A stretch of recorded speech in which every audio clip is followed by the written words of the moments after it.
সাহস কি করে হয় আমাকে প্রেমপত্র দেওয়ার? আমি ইচ্ছা করে দেইনি। তোকে আর কিছু বলতে হবে না। তোদের মতো কিছু ছেলের জন্যই আজকে মেয়েরা সমাজে অবহেলিত। প্রথম দিন ভার্সিটিতে এসেই মেয়েদের প্রেমপত্র দেওয়া শুরু। জানি না সামনে আর কি করবি।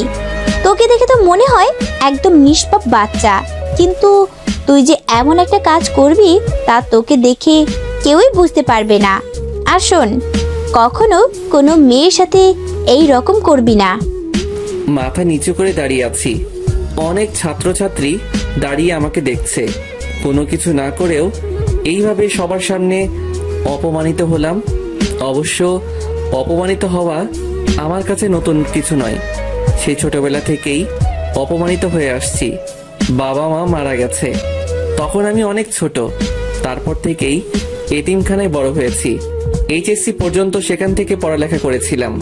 কিন্তু যখন আমার বয়স 18 হলো, তারপর তারা আমাকে কিছু টাকা দিয়ে বলল যে এখন থেকে আমি আর এখানে থাকতে পারবো না। সেখান থেকে চলে আসার পর বুঝেছি জীবন সংগ্রামে বেঁচে থাকাটা কত কঠিন। কলেজে ভালো রেজাল্ট করেছি বিধায় এই কলেজে অনার্সে চান্স পেয়েছি।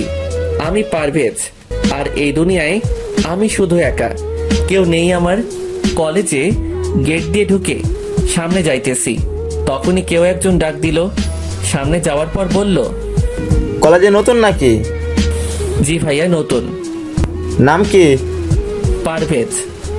তোমাকে দেখে তো ভদ্র মনে হয়, কিন্তু তুমি এই বিয়াদবিটা কি করে করলা? আমি কি করেছি ভাইয়া? আমরা তোমার সিনিয়র, আর তুমি আমাদের সালাম না দিয়ে চলে যাচ্ছিলে কেন? দুঃখিত ভাইয়া, আমি খেয়াল করিনি। এখন থেকে দিবে। ঠিক আছে, এবারের মতো মাফ করে দিলাম। এই খামটা নাও। আর ওই যে দেখতেছো যে একটা মেয়ে দাঁড়িয়ে কথা বলছে, ও আমার ফ্রেন্ড। তুমি ক্লাসে যাওয়ার সময় ওই মেয়েটাকে এই খামটা দিবা। এটা খুবই গুরুত্বপূর্ণ একটা কাগজ। আচ্ছা ভাইয়া দিব। তারপর মেয়েটাকে খাম দেওয়ার পর কি হলো তা তো আপনারা জানেনই। ক্লাসে চলে আসলাম। কিছুক্ষণ পর দেখলাম ওই ছেলেগুলো আর ওই মেয়েটাও ক্লাসে আসছে। তার মানে ছেলেগুলো আমার সিনিয়র নয়। স্যার এসে সবার সাথে পরিচয় পর্ব সেরে নিলেন। প্রথম দিন ছিল বলে আজকে তেমন আর ক্লাস হয়নি। কলেজ থেকে বের হব তখনই দেখলাম ওই ছেলেগুলো আড্ডা দিচ্ছে আর বলতে লাগলো, রাকিব, তুই তো ছেলেটাকে ভালোই বোকা বানালি। ছেলেটাকে দিয়ে অনেক মজা পেয়েছি। তাজা বলেছিস, ছেলেটা কিন্তু ভীষণ বোকা। কালকে আবার নতুন কিছু দিতে হবে, ওকে? এই বলে সবাই হাসতে লাগলো। কলেজ থেকে বের হয়ে আসলাম আর ভাবতে থাকলাম এদের থেকে যতই দূরে থাকবো ততই ভালো। যাই হোক, এক রুমের বাসা ভাড়া করেছিলাম আর এতিমখানা থেকে একটা হোটেলে চাকরির ব্যবস্থা করে দিয়েছিল। 3টা থেকে রাত 9টা পর্যন্ত ডিউটি। বাসায় গিয়ে কিছু খেয়ে ঘুমিয়ে পড়লাম। ঘুম থেকে উঠতে একটু দেরি হয়ে গেছিল, তাই হোটেলে ঠিক টাইমে পৌঁছাতে পারি নাই। হোটেলে পৌঁছানোর পর ম্যানেজার বলল, এই জন্যই তোমাদের মতো ভার্সিটি পড়ুয়া ছেলেদের কাজ দিতে নেই। প্রথম দিনেই দেরি। সরি স্যার, আর হবে না। যাও কাজ করো। রাত 9টার সময় কাজ শেষ হলো। বাসায় আসতে আসতে 10টা বেজে গেল। রাতের খাবার হোটেলেই খাই। বাসায় এসে পড়তে বসলাম। পড়া শেষ করে ঘুমাতে গেলাম। সকালে ঘুম থেকে উঠে ফ্রেশ হয়ে কিছুক্ষণ পড়লাম। তারপর কলেজে গেলাম। কলেজে যাওয়ার পর আবার সেই ছেলেটা সাকিব ডাক দিল। তোকে না বলেছিলাম আমাদের সালাম দিতে? সালাম কেন দিব? আমরা তো একসাথেই পড়ি। তোরে তো। তখনই একজন স্যার চলে আসলো। কি হচ্ছে কি এখানে? যাও ক্লাসে যাও। তারপর ক্লাসে চলে আসলাম। ক্লাসটা শেষ করে যখনই বাইরে আসবো তখনই একটা ছেলে আমাকে ধাক্কা দিল। তোর সাহস কি করে হয় আমাকে জড়িয়ে ধরার? আমি ইচ্ছে করে করিনি, কে যেন আমাকে ধাক্কা দিয়েছে। অন্যায় করে আবার মিথ্যা কথা বলিস? প্রথম দিন আমাকে লাভ স্টোরি দিলি, আজকে আবার জড়িয়ে ধরেছিস। তোকে যেন আর কখনো আমার সামনে না দেখি। এই বলে মেয়েটা চলে গেল। তখনই সাকিব বলল, কিরে, কেমন দিলাম? এখন থেকে সব সময় আমাকে সালাম দিবি।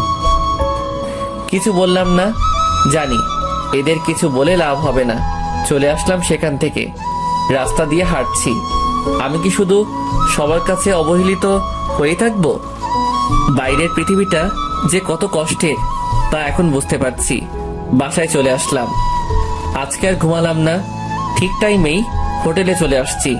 তখনই ম্যানেজার এসে বলল, পারভেজ, এই খাবারগুলো ওই টেবিলে দিয়ে এসো। আচ্ছা স্যার। খাবার দিতে গেলাম, তখনই একজন বলল, এতক্ষণ লাগে খাবার দিতে? সে কখন থেকে অপেক্ষা করছি। ঠিক টাইমেই তো দিলাম স্যার। আবার মুখে মুখে কথা, যাও এখান থেকে। চলে আসলাম ওখান থেকে, ঠিক টাইমে খাবার দিলাম। তারপরে বলে যে দেরি হয়েছে। হোটেলের কাজ শেষ করে বাসায় চলে আসলাম। কিছুক্ষণ পড়ার পর ঘুমোতে গেলাম। শুয়ে শুয়ে ভাবছি, আমার জীবনের লক্ষ্য কি? এই দুনিয়ায় তো আমার কেউ নেই, না আছে কোনো আত্মীয় স্বজন, না আছে কোনো বন্ধু। আমার সাথে তো কেউ ভালো ব্যবহার করে না। জানি না এই অবহেলিত জীবনের সমাপ্তি কখন ঘটবে। আমি মরে গেলে আমার লাশ দাফন করার জন্য কেউ থাকবে না। এসব ভাবছি আর দু চোখ বেয়ে পানি পড়ছে। সকালে ঘুম থেকে উঠে কিছুক্ষণ পড়লাম, তারপর কলেজে আসলাম। ক্লাসে বসে আছি, সবাই যার যার মতো আড্ডা দিচ্ছে, আর আমি পিছনের বেঞ্চে বসে আছি। কারণ হলো আমি তাদের মতো নই। হঠাৎ করে সাকিব বলল, কিরে, তুই প্রতিদিন একই শার্ট পরে কলেজ আসিস কেন? কলেজের মানবতার দেওয়াল থেকে কিছু কাপড় নিস, ওগুলো তোর পরনের কাপড় থেকেও ভালো। এটা বলার পরই সবাই হাসতে লাগলো, আর আমি মাথা নিচু করে চোখের পানি ফেলছি। স্যার ক্লাসে আসলো, পড়ানো শুরু করলেন। ক্লাস শেষ করে কলেজ ক্যান্টিনে আসলাম। খুবই ক্ষুধা লাগছিল, তাই কিছু খেতে গেলাম। একটা চেয়ারে বসে সিঙ্গারা খাচ্ছি, তখনই সাকিব আর ওর বন্ধুরা আসলো। তারা সবাই আমার পাশে থাকা চেয়ারে বসলো। ওই মামা, সিঙ্গারা দাও তো। তারা সবাই আমার পাশে বসে সিঙ্গারা খাচ্ছে। সিঙ্গারা খাওয়ার পর আমাকে দেখিয়ে বলল, এই মামা, সিঙ্গারা টাকা ও দেবে। আমাকে কিছু বলার সুযোগ না দিয়েই তারা চলে গেল। তারপর বাধ্য হয়ে আমাকে টাকা দিতে হলো। তারপর সেখান থেকে বাসায় চলে